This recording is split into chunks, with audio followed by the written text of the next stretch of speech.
साथियों को हर हर महादेव। जय हिंद, जय भारत, जय पासी परिवार। मैं कुछ मुद्दों पर अपनी बात रखूंगा। बहुत सारे भाई वीडियो को इग्नोर कर देते हैं, आगे नहीं बढ़ाते हैं, लेकिन मैं उम्मीद यही रखूंगा कि हर भाई हमारी वीडियो को आगे बढ़ाएगा। आप लोग देखिएगा कि जब आज से 20-30 साल पहले कांग्रेस की सरकार हुआ करती थी पूरे भारत में, उत्तर प्रदेश में भी कांग्रेस की सरकार हुआ करती थी, तब यहाँ के जो प्रदेश अध्यक्ष थे वो प्रयागराज के रहने वाले हमारे धर्मवीर पासी जी थे। उसी समय काशीराम जी का आना होता है उत्तर प्रदेश में, और अगर काशीराम जी आगे बढ़े तो किसको दबाया? वो भी अनुसूचित जाति में आते थे और धर्मवीर पासी जी भी अनुसूचित जाति के थे। तो कहीं ना कहीं आज जो हमारे समाज के नेता कहते हैं कि हम मान्यवर काशीराम जी के सपने को पूरा कर रहे हैं, तो वो लोग कहीं ना कहीं हमारे समाज को दबाने का काम करते हैं। और जिन नेताओं के मुंह से ये शब्द निकलते हैं, मैं उनका सपोर्ट नहीं करता हूँ, क्योंकि वो कहीं ना कहीं हमारे समाज को दबाने का काम कर रहे हैं। और यहाँ पे ये भी चर्चा चली थी कि हमको प्रदेश अध्यक्ष बना दिया जाए, लेकिन उस समय धर्मवीर पासी जी का कद बहुत ऊंचा था और बहुत बड़े नेता थे, केंद्र के मंत्री भी थे और मुख्यमंत्री की शपथ लेने जा रहे थे। कौन सी ऐसी परिस्थितियाँ यहाँ पे आई जो उनको मुख्यमंत्री नहीं बनाया गया? कोई नहीं जवाब देगा। देखिए, ऐसा कोई व्यक्ति नहीं, ऐसा कोई समाज नहीं जिसने पासी समाज को ठगा ना हो, छला ना हो। तो हम लोग सब पे यकीन करते हैं, किसी पे यकीन नहीं करते हैं। हम लोग अपने महापुरुषों की विचारधारा पर चलने वाले, शैव धर्म को मानने वाले, भगवान शिव को अपना आराध्य मानने वाले लोग हैं। सदैव मानवता व प्रकृति से प्रेम करने वाले लोग हैं। आज संवैधानिक युग में हमको तलवार और डंडे किनारे रख के कलम को अपना हथियार बनाना है।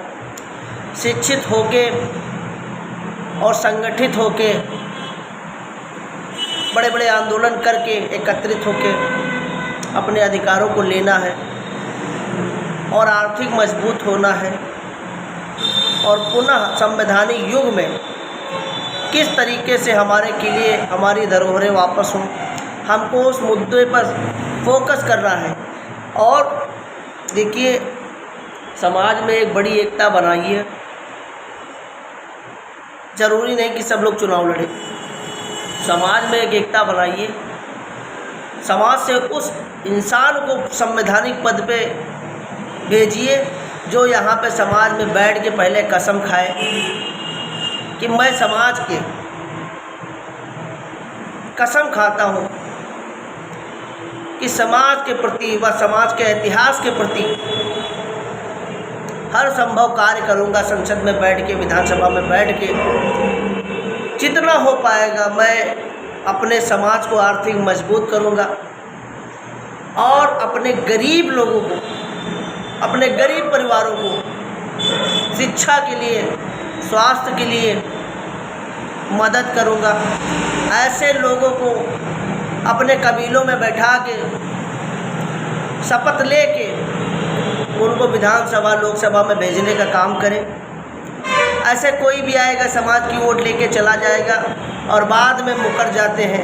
आज देखिए, मान्यवर काशीराम जी का सपना पूरा करने के लिए वहाँ पहुँच गए हैं बहुत सारे लोग, जो पहले कहते थे कि हम जीतेंगे तो किले बनवाएंगे, 12 किले बनवाएंगे, उनके लिए आवाज़ उठाएंगे।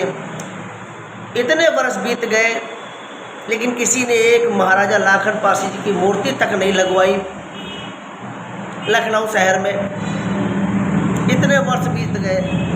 देखिए, जो आज यहाँ पे दलित और पिछड़े की राजनीति करने वाले लोग, यही अपने लोग दलित और पिछड़े की दलित, पिछड़े, आदिवासी की राजनीति करने वाले लोग ही हमारे समाज का पतन का कारण है। अगर ये लोग अपने आप को बेचें ना, अपने आप को ख़त्म ना करें, तो हमारा समाज कितना आगे बढ़ जाए। देखिए, जाति कोई नहीं है, गोत्र है, उपाधियाँ हैं। जाति मानव है और मानवता भगवान शिव की कृपा से हमारे खानदानी ब्लड में है। अगर वो अपने इतिहास को जानता है, अपने परिवार को जानता है, तो उसे मानवता का पाठ पढ़ाने की ज़रूरत नहीं है। मैं उन लोगों की बात नहीं कर रहा हूँ जिनको अपने बाप के बारे में अर्थात अपने इतिहास के बारे में नहीं पता है। उनको तो भैया मानवता का पाठ पढ़ाना होगा, लेकिन हम लोग अपने पिता के बारे में जानते हैं, अपने इतिहास के बारे में जानते हैं, इसलिए आप हमको मानवता का पाठ मत पढ़ाएं। और मैं कहना चाहूँगा कि इस संवैधानिक युग में अब तो मान लीजिए 2027 में हम लोग किस तरीके से क्या करेंगे, ये मैं आपको बता देना चाहता हूँ कि हर ज़िले में जितना भी पासी संगठित है, एकजुट है, वो लोग पंचायत करें और जिसको आगे बढ़ाने काम करे उससे शपथ ले, वो कसम खाए समाज में बैठ के। अगर वो काम ना करे, अगर वो लगा, देखिए दोनों पक्ष को सुधरना होगा। अगर वाकई में अपने नेता को सुधारना चाहते हो, अपने समाज के लोगों को सुधारना चाहते हो, तो सबसे पहले आप सुधरिए, सबसे पहले आप सुधरिए, तब आपका नेता सुधरेगा। तो भाई मेरे एक तैयारी करिए लखनऊ की। सब लोग हाथ जोड़ के निवेदन करना चाहता हूँ कि अगर 2027 में अपना मुख्यमंत्री चाहते हो तो 2026 में एक बड़ी महासभा करिए लखनऊ में। लाखों की तादाद में पासियों का सैलाब लखनऊ में निकले और अपनी मांगों को रखे सामने। अगर आप लोग तैयार हैं तो हर ज़िले में जो भी सम्मानित लोग हैं वो लोग अपने अपने क्षेत्रों में चीज़ें बात करना चालू करें कि हमको 2026 में बहुत बड़ी महासभा करनी है लखनऊ में। उसमें छोटे मोटे संगठन हो चाहे सामाजिक लोग हो, सब लोग एकत्रित हो और समाज को एक नई दशा और दिशा दे, तभी कुछ बदलाव हो पाएगा। अन्यथा आप अपनी गाते रहें, हम अपनी गाते रहें, कुछ नहीं होने वाला और हमारे समाज का केवल पतन होगा और कुछ नहीं होगा। अगर आप चाहते हो समाज आगे बढ़े तो एकत्रित हो जाइए, संगठित हो जाइए और दूसरों के सपनों को मत पूरा करिए।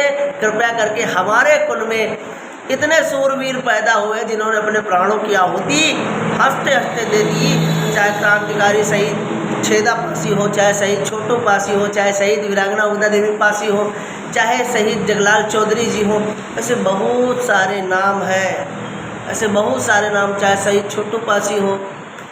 और आपको बता दें भाई, बहुत वहाँ से मसूरिया दिन पासी हो, इतने लोग हैं, इनकी विचारधारा को हमारे समाज के लोग, मैंने कभी अपने नेताओं के मुंह से ये नहीं सुना मान्यवर वहाँ से मसूरिया दिन साहब जी के कार्यों को हम आगे बढ़ा रहे हैं। अरे यार शर्मिंदा मत कीजिए, हाथ जोड़ के निवेदन है, मत शर्मिंदा करिए, इतना ज़्यादा मत शर्मिंदा करिए। हमारे महापुरुषों ने कोई कसर नहीं छोड़ी है अपने समाज को आगे बढ़ाने के लिए, सर्व समाज की मदद करने के लिए। कभी कभी ये बोल दीजिए कि हम मदारी पासी जी के आंदोलन से प्रेरित हैं और मैं उनके कार्यों को यहाँ बताना चाहता हूँ और जन जन में फैलाना चाहता हूँ कि ऐसे क्रांतिकारी, ऐसे जनसेवक हमारे कुल में पैदा हुए हैं। मैं उनके पग चिन्हों पर चलने वाला व्यक्ति हूँ। मदारी पासी जी जैसा आंदोलनकारी आपको पूरे उत्तर प्रदेश में नहीं मिलेगा। तो उनकी कार्यों को कौन बताने वाला है। हमारे जो थोड़े हमारे पासी समाज में जो लोग आगे बढ़ जाते हैं वो कहीं मान्यवर काशीराम जी के सपने को पूरा करते हैं, कहीं किसी के सपने को पूरा करते हैं। तो जो हमारे महापुरुषों ने कार्य किया है उनके सपने को कौन पूरा करेगा भैया, ये भी हमको बताने का काम करिएगा। और अगर उनके ही सपने पूरे करने थे तो हम लोगों से वादे क्यों कर लेते हो भाई, उनके ही लोगों से वोट ले लिया करो। हमारे लोगों से क्यों वोट लेते हो, हमारे लोगों से क्यों वोट लेते हो, मैं ये पूछने कार्य कर रहा हूँ। तो आप लोग सावधान हो जाएं, शिक्षित बने, संगठित बने और संघर्ष करें, अपने वोट को व्यर्थ मत करें और बड़े आंदोलन से अपने अधिकारों को छीने, अपनी तादाद दिखाएं, अपनी ताकत दिखाएं। अगर सहमत हो तो 2026 की तैयारी करें, लखनऊ की बहुत बड़े स्तर पर। सभी भाइयों से मेरा अनुरोध है, इस बात पे थोड़ा सोचें गंभीरता से और कमेंट के द्वारा, फ़ोन के द्वारा जवाब भी दीजिएगा। जो भी समाज के सम्मानित लोग हैं, यहीं से अपनी वाणियों को विराम देता हूँ। हर हर महादेव। जय हिंद, जय भारत, जय पासी परिवार।